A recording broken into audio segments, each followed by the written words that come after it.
It's Monday, the 2nd of May, 2022. Welcome to the Fast Five by Fear and Greed, where we give you the top 5 business stories you need to know in just 5 minutes. I'm Michael Thompson, and good morning, Sean Amyler. Good morning, Michael. All right, Sean, we have 5 minutes to get through 5 stories, so let's jump into it. Story number 1 is about the election campaign, and Labor officially launched its campaign yesterday in Perth to raucous applause and in front of 2 former Prime Ministers, Paul Keating and Kevin Rudd. That's right. These are showpieces for both parties where they basically launch their campaign, and we normally get some policies. Finally. Yesterday, Labor said it will help 10,000 low and middle income home buyers enter the housing market each year by taking an equity stake of up to 40% in the houses they buy. That's if they win government, of course. They then get 40% of the proceeds when the property is sold. The Help to Buy scheme is a centrepiece of Labor's pitch to help the housing market ahead of the May 21 poll.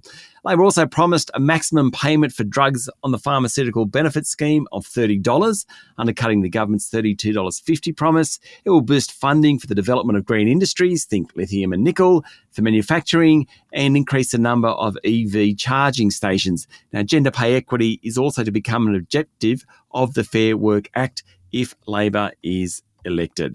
Question is, will they be elected? Who knows? We've got 3 weeks or 19 days, in fact, to go. Labor's leading on a 2-party preferred basis, though Scott Morrison is considered a better Prime Minister than Anthony Albanese. That's if you listen to the polls. Everything to occur in the next 3 weeks, Michael. All right, 19 days and counting. Now, story number 2, Sean. Wall Street tumbled over the weekend. And when I say tumbled, it really fell hard. Yeah, it really did. And that doesn't augur well for the Australian market this week, which will probably start lower today. Of course, there's a fair chance that the Reserve Bank will lift interest rates locally tomorrow as well. Basically, over the weekend, the broad-based S&P 500 finished down 3.6%. NASDAQ was down 4%. If you take April was the worst month for the S&P 500 since March 2020. That's when the pandemic really hit the share market. It was the worst month for NASDAQ, the tech-heavy NASDAQ, since 2008. In short, investors are worried about a bunch of big interest rate hikes in the US this year.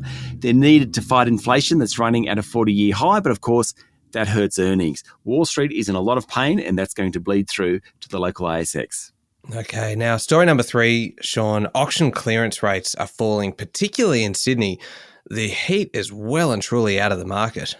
That's right. There's a fair bit working against the mortgage market at the moment. An election campaign, a rising interest rate environment, and plenty of cost of living pressures. But let's not get too dramatic about all this. House prices did go up about 20% last year. Sydney had a 62% clearance rate over the weekend. That's well down from the 80% plus of just a couple of months ago.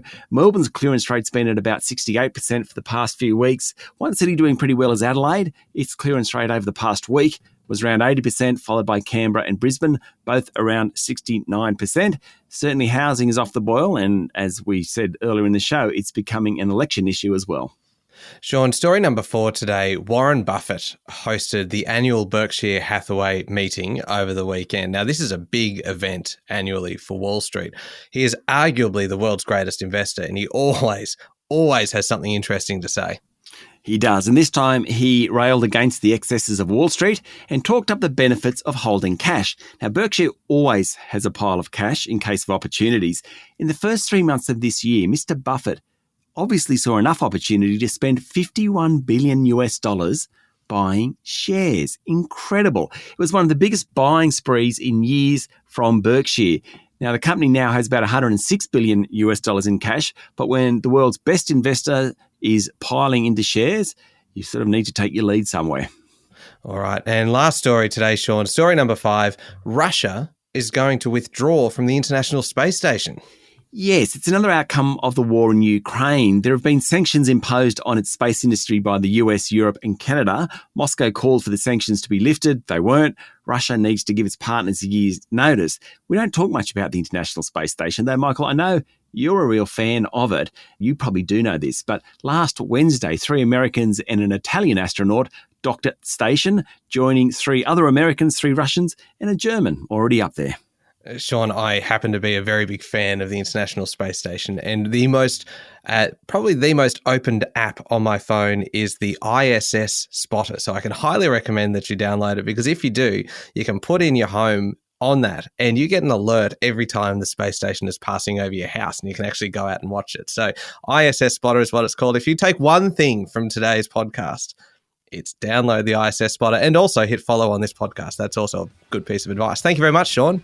Thank you. I'm actually searching ISS Spotter now, and I'm downloading it as we speak.